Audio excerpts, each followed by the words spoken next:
club. It's also the D&D club and the Magic club. So we play all those games and more. So we play, like World War II games with planes and stuff. We have a big Warhammer section as well. And then we also have people that have basically just come here to like organize their own D&D things as well. So it's a great place to kind of learn, but there's a lot of new players. I've been painting miniatures and involved in this hobby since I was in high school, and it ties into history because some of the miniatures are from like World War I and World War II, and it's using, it's like a fun way of teaching history.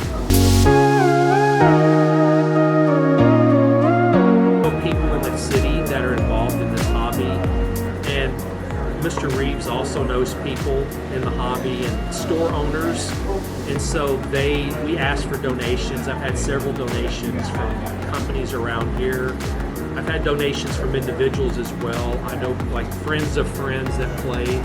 Like some people, a lot of people just paint and they'll paint one model or one army, and then they'll like want to switch to something else and they'll donate. They won't, because they want to grow the hobby, so they'll donate to schools and things.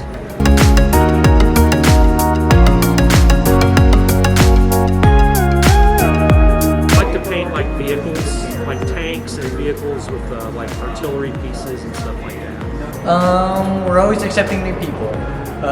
We are somewhat in need of more Warhammer people to come by and play, and we are always accepting more. And to not be intimidated by it. It may seem a lot, but once as you take it step by step, you can really get into it, and it's not as bad as most people think, and it's really enjoyable.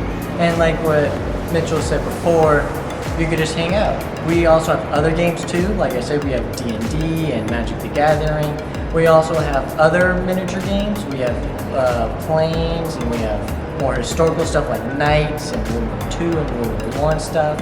So if you're not interested in the more futuristic or Warhammer, you can always get into these other more historical games or other fantasy games. We also have Game of Thrones games too, so you can always do that if you're more of a fan of Game of Thrones than Warhammer. But yeah.